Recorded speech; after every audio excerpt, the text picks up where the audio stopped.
News bye scope देख रहे हैं आप। मैं मनीष कुमार वर्मा। तो आपको बता दें, पूरे देश में आज एसटी, एससी और ओबीसी समाज के लोगों ने सुप्रीम कोर्ट के फैसले के खिलाफ भारत बंद का आह्वान किया था और उसका आज मिला जुला असर भी देखने को मिल रहा है। देश के कोने कोने में जो लोग हैं वो प्रदर्शन कर रहे हैं और दुकानें बंद कर दी गई हैं और जो लंबी रूट की बसें हैं उनको बंद कर दिया गया है। ऑटो चलाते हैं उस पर भी असर देखने को मिल रहा है। यात्रियों को काफी परेशानी हो रही है। ऐसे में कई जो यात्री हैं जिन्हें लंबी दूरी की सफर तय करना, उन्हें काफी परेशानी हो रही है। कुछ जैसे टैक्सी वाले हैं वो महंगा किराया ले रहे हैं। तो कुल मिलाकर कहें तो मिला जुला असर देखने को मिल रहा है। देश भर में दुकानें बंद हैं इस वक्त पूरे देश के अंदर। कहीं कहीं पर अगर बात कर लें तो थोड़ी बहुत दुकानें जो खुली हों, लेकिन फिलहाल अभी जो दुकानें हैं उन्हें बंद कर दिया गया है। सुप्रीम कोर्ट के फैसले के खिलाफ जो है दुकानें बंद है। हमारे साथ हमारे संवाददाता जुड़ चुके हैं अलग अलग जगह से। हमारे साथ बबलू जुड़ चुके हैं देवघर से, चुमन जुड़ चुके हैं हमारे साथ, राजकुमार जुड़ चुके हैं। सबसे पहले बबलू, आपका रुख कर लेते हैं। बबलू, यहाँ पर बात की जाए, आज एसटी, एससी और ओबीसी समाज का जो प्रदर्शन है वो चल रहा है, ऐसे में कितना असर देखने को मिल रहा है? देशव्यापी ये प्रदर्शन हो रहा है, भारत बंद का आह्वान किया गया था, भारत बंद का जो आह्वान किया गया था, कितना असर देखने को मिल रहा है? आप वहाँ खड़े रहिए, जब हम आपको इशारा करेंगे ना नारा लगाएगा। कैमरे का बंदी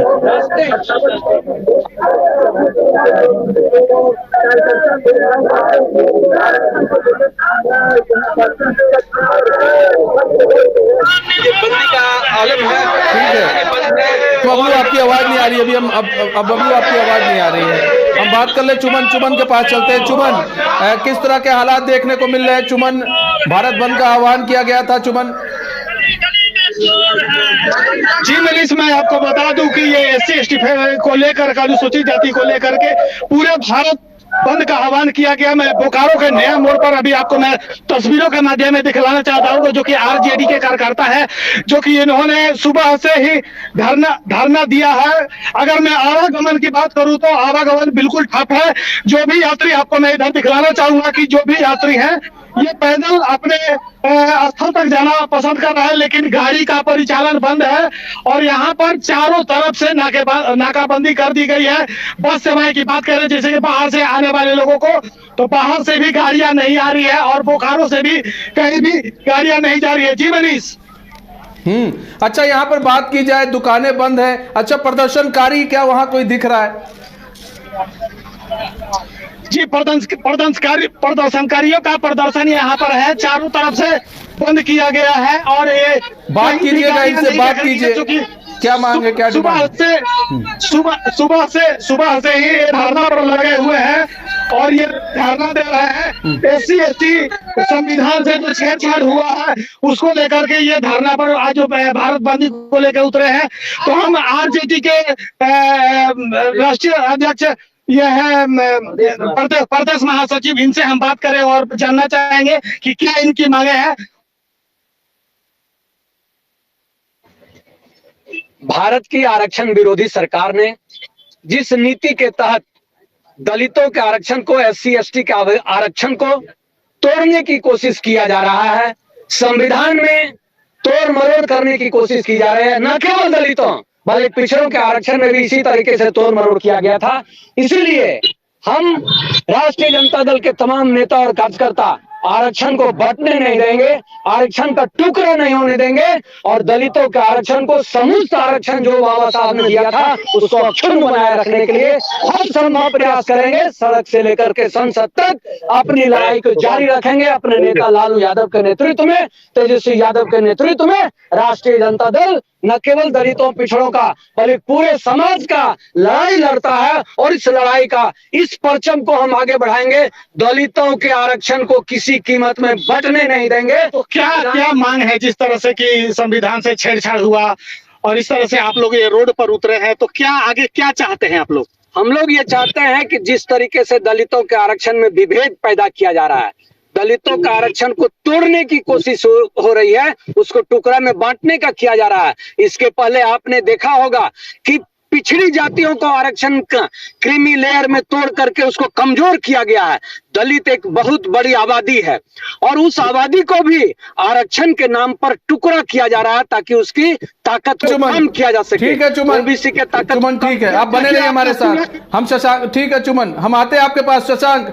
शशांक का रुख कर लेते हैं। शशांक, किस तरह के हालात देखने को मिल रहे हैं भारत बंद को लेकर? जो हालात बने हैं वो किस तरह से देखने को मिल रहे हैं? वहां पर कितना असर देखने को मिल रहा है?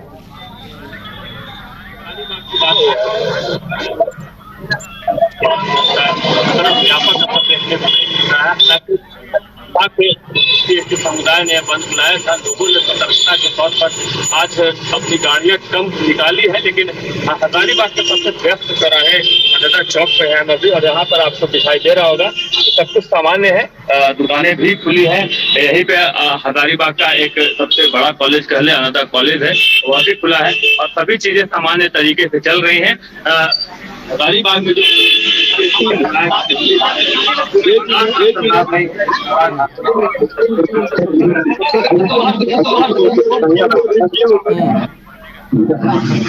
वो निकल रहे हैं, चौराहा पे घूम रहे हैं, लेकिन वहां से उनके गुजरने के बाद सभी चीजें सामान्य हो जा रही है। हजारीबाग में बंदी का इस प्रकार से असर दिखना चाहिए, नहीं दिख रहा है। सभी चीजें सामान्य हैं, गाड़ियां चल रही हैं, वैन भी आ रहे हैं, बच्चे भी स्कूल गए हुए हैं और सभी चीजें सामान्य तरीके से हजारीबाग में सुचारू रूप से जारी है। हालांकि पुलिस की जो तैनाती है हर एक चौक चौराहे पर कर दी गई है ताकि अगर कुछ ऐसे होता है, तंग होता है। हालांकि एसटी समुदाय का शांतिपूर्ण और युवाओं के द्वारा यह आह्वान किया गया था। कुल मिलाकर हजारीबाग की स्थिति सामान्य है। कुल मिलाकर हजारीबाग की स्थिति सामान्य है। दुकानें जो है वो खुली हुई हैं और लोग घर से बाहर निकल भी रहे। बहुत बहुत धन्यवाद शशांक हमारे साथ जुड़ने के लिए और तमाम जानकारी साझा करने के लिए। अब सीधा रुख कर लेते हैं बिहार का, पटना का रुख करते हैं। हमारे साथ एसके राजीव जी जुड़ चुके हैं, हमारे ब्यूरो चीफ हैं। एसके राजीव जी, किस तरह का असर जो है पटना में देखने को मिल रहा है जो भारत बंद का आह्वान किया गया था? नहीं, देखिए मनीष, दरअसल में जो बंद का आह्वान किया गया है उसमें बिहार के अगर जिलों की आप पहले बात करें तो वहाँ भी बंद का मिला जुला असर जो है वो देखने को मिल रहा है और राजधानी पटना में भी बंद का जो है वो व्यापक असर नहीं देखने को मिल रहा है, लेकिन आप मिला जुला असर जो है वो कह सकते हैं। क्योंकि अभी हम जहाँ मौजूद हैं ये काफ़ी पॉश इलाका है। देखिए आप ठीक मेरे पीछे ये बोरिंग रोड, ये सड़क जो है वो जाती है। अभी हम जहाँ मौजूद हैं ये कृष्णापुरी की तरफ जाती है और अन्य दिनों की अगर आप बात करेंगे तो ये पूरी सड़क जो है वो आपको जाम नज़र आती है। यहाँ पर लोगों को चलने में काफ़ी दिक्कतें होती हैं, लेकिन आज जो वाहन है वो बहुत कम चल रहे हैं। तो कहीं ना कहीं से जो एक असर होना चाहिए था बहुत ज़्यादा वो नहीं है, व्यापक असर नहीं है, लेकिन बंद का मिला जुला जरूर असर देखने को मिल रहा है। चूँकि हम जब अपने जहाँ मैं रहता हूँ RPS मोड़, सगुना मोड़ के पास, वहाँ से जब मैं चला था तो वहाँ पर जो है वो लोगों ने सड़क को जाम कर रखा था, दलित सेना के जो लोग हैं वो लोगों ने।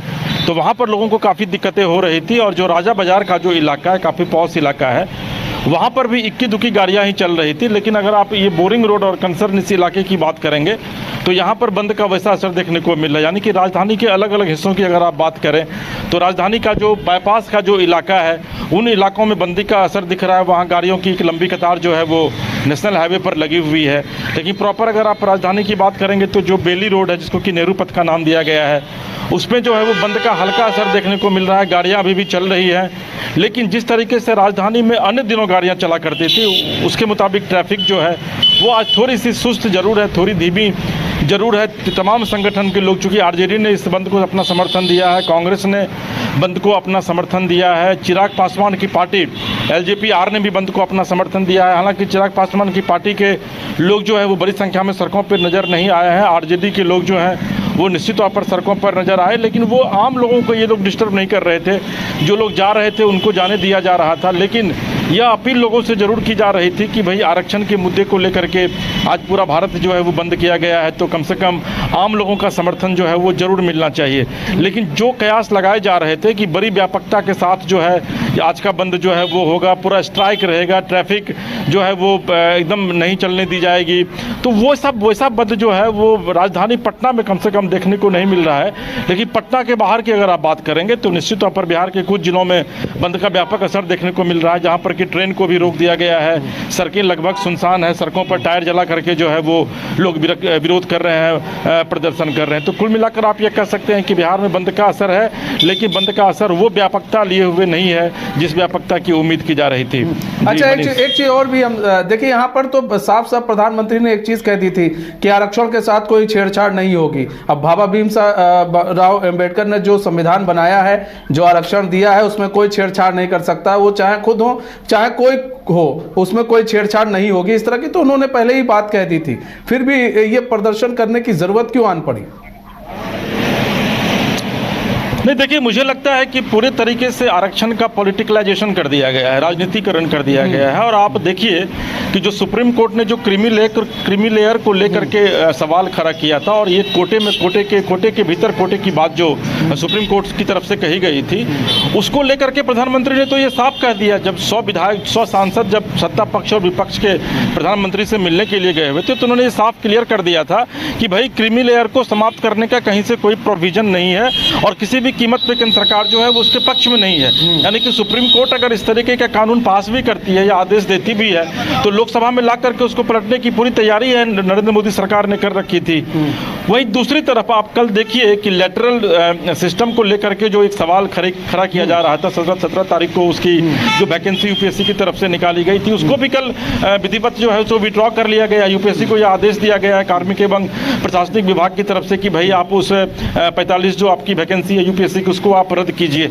उसके बावजूद इस तरीके का बंद बुलाना मुझे लगता नहीं है कि इसका कोई औचित्य है, क्योंकि एक तरफ सरकार जब बैकफुट पर है। आज देखिए कि रोहिणी आचार्य ने लिखा है कि भाई आंदोलन का असर यह है कि आंदोलन शुरू होने से पहले ही सरकार जो है वो बैकफुट पर आ गई है। तो फिर ऐसी स्थिति में अगर आप खुद ही ये चीज ट्वीट कर रही है, आपके नेता उसके बाद भी अगर सड़कों पर उतर रहे हैं आरक्षण के मुद्दे को लेकर के मनीष जी, तो मुझे नहीं लगता है कि फिर इसका कोई खास इम्पैक्ट पड़ेगा। दूसरी बात यह है कि देखिए, समाज का जो सबसे निचला तबका है, जिसको हम लोग अनुसूचित जाति, अनुसूचित जनजाति कहते हैं, ट्राइबल कहते हैं, देखिए उनके पास अभी भी लिटरेसी नहीं है, उतनी साक्षरता नहीं है, उतनी वो अभी भी उतने एजुकेटेड नहीं है।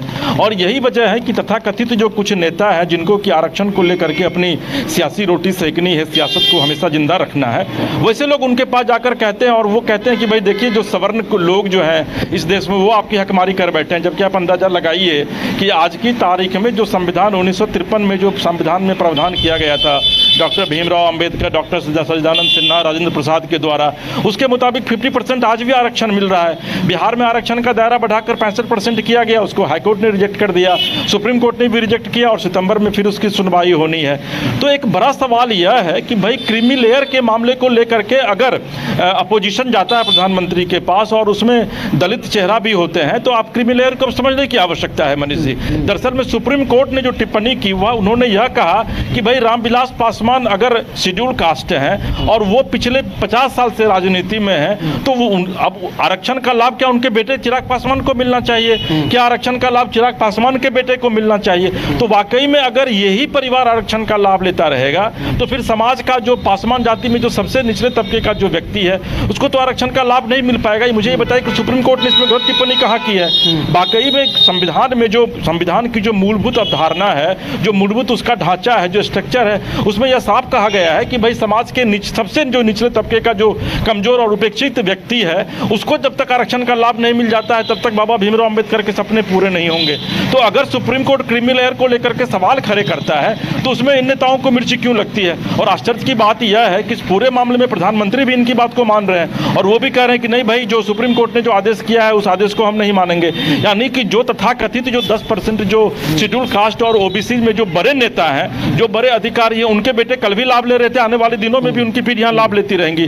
तो मुझे लग रहा है कि ये जब तक इसको समाप्त नहीं किया जाएगा तब तक, देखिए ये जो सड़क जाम है, ये जो बंदी है, ये सब महज एक आयवास है। जो तथाकथित नेता है उनको ये चीज पता है कि इस देश में अगर 100% भी आरक्षण लागू कर दिया जाए तो उनके पास कोई मुद्दे फिर बचेंगे नहीं। और आरक्षण एक ऐसा मुद्दा है जो 1990 में आप देख लीजिए, बीपी मंडल उसको लेकर के स्टार बन गए, लालू प्रसाद यादव बिहार की सत्ता में 15 साल तक उसी की फसल काट कर खाते रहे। और एक बार फिर से चूंकि विपक्ष को यह लग रहा है कि मोदी को चुनौती देने के लिए उनके पास कोई हथियार नहीं है और इस बार मोदी गवर्नमेंट कंफर्ट मेजोरिटी में है नहीं।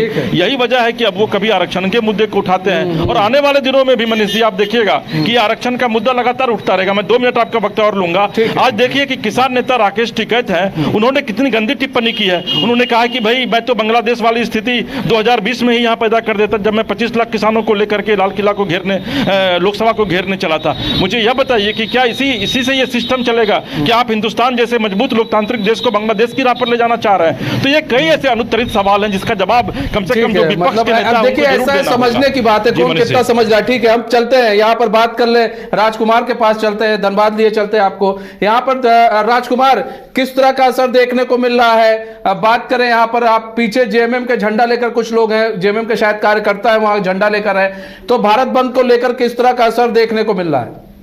देखिए, अगर हम धनबाद की बात करें तो धनबाद कोयलांचल में सुबह में तकरीबन 10 बजे के बाद यहाँ पर आंदोलन का जो असर है वो दिखना शुरू हो गया।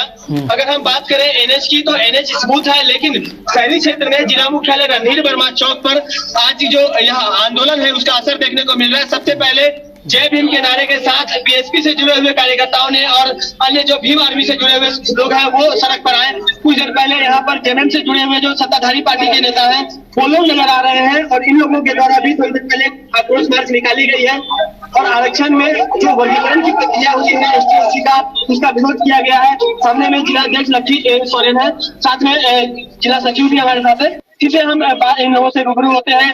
बताइए, आप लोगों ने जो आज यहाँ में जो सहयोग किया है किस तरह से आप लोगों की मांग है और क्या हमारे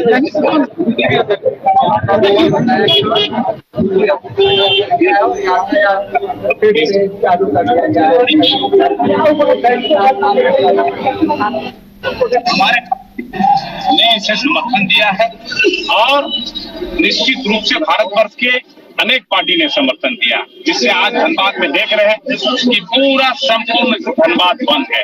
हम व्यवसायिक दुकानदारों को, व्यापारी को, सबको धन्यवाद देंगे जिन्होंने इस बंद को समर्थन किया और स्वेच्छा से अपनी दुकानें बंद रखी, गाड़ियां सड़क पे नहीं चल रहा है। आज ये बात आप जान जाइए, बाबा साहब का कानून धीरे धीरे ये लोग बदल रहे हैं और इनका यही सोच होगा कि कानून बदल के एक नया कानून ये लाएंगे और ये इनका चालाकी है कि आरक्षण समाप्त करने की दिशा में आगे बढ़ रहे हैं। वर्गीकरण से नाराजगी किस बात को लेकर, परंतु जो जिस क्लास के लोग हैं उसको भारी नुकसान होगा, लेकिन गरीब आदिवासी है जो है उनको फायदा होगा। देखिए, इनका मंशा साफ है, SC/ST को किसी तरह जो मुख्य धारा में लाने का काम है उसको वंचित करने का ये साजिश है। लेकिन भीमराव अम्बेडकर के बनाए हुए कानून में जो सबका सम्मान देने के है, SC/ST गरीब के जो है और भी वर्ग जितने भी जातियां हैं उसको हक अधिकार मिले, इसी के लिए हमारे भीमराव अम्बेडकर ने कानून बनाया है। लेकिन उस पर भी छेड़छाड़ किया जा रहा है, लेकिन ये छेड़छाड़ जब जो ये तो इससे आपको क्यों बारे में कि हम आरक्षण तो फिर सुप्रीम कोर्ट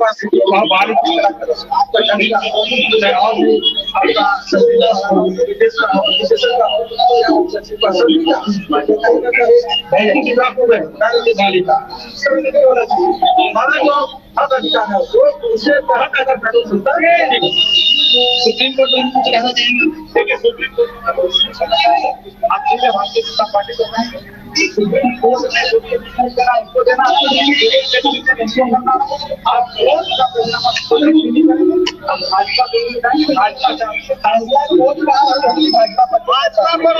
भाजपा ही सब कुछ करवा रही है, भाजपा ही संविधान को बदलना चाहती है और एक ही मनसा है। हमारे साथ अभी जेएमएम नेता मधुबालन थे, जिला अध्यक्ष लकी सोरेन थे, जिन्होंने कहा ये संविधान बदलने की कोशिश है। हालांकि यह फैसला जो है सुप्रीम कोर्ट का है, वो जो है ठीक है, हम रोकना चाहेंगे राजकुमार आपको। यहाँ पर देखिए लाठीचार्ज हुआ, ये पटना की हम तस्वीर दिखा रहे हैं जहां पर पुलिस ने लाठीचार्ज किया है। तो ये पटना की तस्वीर हम आपको दिखा रहे हैं, सीधे पटना से दिखा रहे हैं किस तरह से प्रदर्शनकारियों पर पुलिस ने, तो ये तस्वीर हम आपको सीधे पटना की दिखा रहे हैं। देखिए प्रदर्शनकारियों पर लाठीचार्ज किया जा रहा है। पुलिस जो है प्रदर्शनकारियों पर हमारे साथ चंदन जुड़ चुके हैं, हमारे संवाददाता पूरी जानकारी के साथ। चंदन, पुलिस ने लाठीचार्ज किया है प्रदर्शनकारियों पर, ऐसी नौबत क्यों आन पड़ी लाठीचार्ज की? चूंकि आज भारत बंद का आह्वान किया गया था और जो प्रदर्शनकारी हैं वो डाकबंगला चौराहा पे पहुंच गए थे और जैसे कि सामने देख रहे होंगे यही वो बाजार के साथ प्रदर्शनकारी जो है स्पॉट पर आए थे।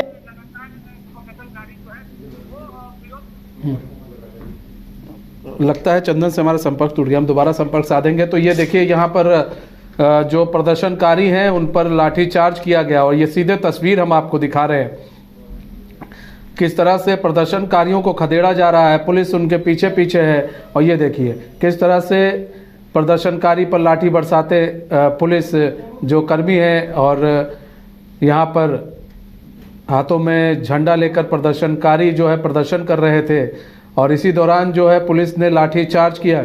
चंदन एक बार फिर से हमारे साथ जुड़ चुके हैं पूरी जानकारी के साथ। चंदन, आपको हमारी आवाज आ रही है? जी चंदन, मामला क्या था चंदन? तो है वो पटना के डाकबंगला चौराहा पे पहुंच चुके थे और चूंकि आज इन्होंने भारत बंद का आह्वान करवाए थे और भीम सेना के जो प्रदर्शनकारी थे वो मौके पर पहुंचे थे और डाकबंगला चौराहा पर पहुंचकर पुलिस से काफी नोक-झोंक हुई। उसके बाद पुलिस ने उन्हें प्रतिबंधित क्षेत्र में हाईकोर्ट की तरफ से जाने से रोका। उसके बाद दोनों के बीच में जमकर झड़प हुई और पुलिस को जवाबी में लाठीचार्ज करने पड़ी है, कई छात्रों को चोट आई है और साथ ही साथ जो ऑटो पे जो लाए गए थे, जो प्रदर्शनकारी की तरफ से लाए गए थे, वो ऑटो भी जो है वो उसका शीशा टूट चुका है और फिलहाल स्थिति जो है काफी भगदड़ हो चुकी है। पटना के डाकबंगला चौराहा पे यहाँ पे पुलिस के आला अधिकारी पहुंचे हुए हैं। हालांकि कई छात्रों जो प्रदर्शनकारी हैं उनको जो है वो हिरासत में भी लिया गया है और हालांकि अभी जो डाकबंगला चौराहा का जो है वो यातायात व्यवस्था जो है तो सुचारू रूप से चालू करवा दिया गया है, क्योंकि पटना पुलिस ने पहले भी कहा था कि आप शांतिपूर्ण ढंग से जो है अपनी प्रदर्शन जो है वो कर सकते हैं, लेकिन ऐसी कोई प्रदर्शन न करें जिससे आम जनों को किसी प्रकार की दिक्कत हो। लेकिन घंटों डाकबंगला चौराहा प्रदर्शनकारी के द्वारा जो है वो जाम किया गया। उसके बाद यातायात व्यवस्था चरमरा गई। उसके बाद पुलिस के घंटों नोक-झोंक होने के बाद पुलिस ने जो है जवाबी बल प्रयोग किया। जी मनीष, भीम आर्मी के समर्थक थे ये लोग। और अच्छा, ऐसे में अगर बात की जाए तो पुलिस के वरीय अधिकारियों का क्या कुछ कहना है इस लाठीचार्ज को लेकर? जी देखिए, बिल्कुल, चूंकि ऑटो को भी जब्त किया गया है और कई प्रदर्शनकारी को हिरासत में लिया गया है, तो उसके बाद जो विधिवत जो कार्रवाई होती है वो पुलिस जो है उसमें जुड़ गई है। लेकिन फिलहाल अभी कई लोगों को हिरासत में लिया गया है और अभी डाकबंगला चौराहा जो है वो पूरी तरीके से खाली करवा दिया गया है और प्रदर्शनकारी को जो है वो खदेड़ दिया गया है, क्योंकि यहाँ पे पुलिस की तरफ से लाठीचार्ज हुई थी और जो बाजे थे वो भी टूट गई थी, ऑटो जो है वो भी टूट गया है और मौके बर्दाश्त पे जो है पटना के डाकबंगला चौराहा पे भारी संख्या में जो है वो पुलिस बल की तैनाती की गई है। जी मनीष, ठीक है, बहुत बहुत धन्यवाद चंदन हमारे साथ जुड़ने के लिए और तमाम जानकारी साझा करने के लिए। तो पूरे देश में आज बंद का आह्वान किया गया था। एसटी, एससी और ओबीसी समाज के लोगों ने बंद का आह्वान किया था, जिसका मिला जुला असर जो है देश के अंदर देखने को मिला। वहीं पटना में लाठीचार्ज भी हुआ। भीम आर्मी के जो समर्थक थे उनके ऊपर लाठीचार्ज किया गया है पुलिस के द्वारा। ये तस्वीर भी हम आपको दिखा रहे हैं।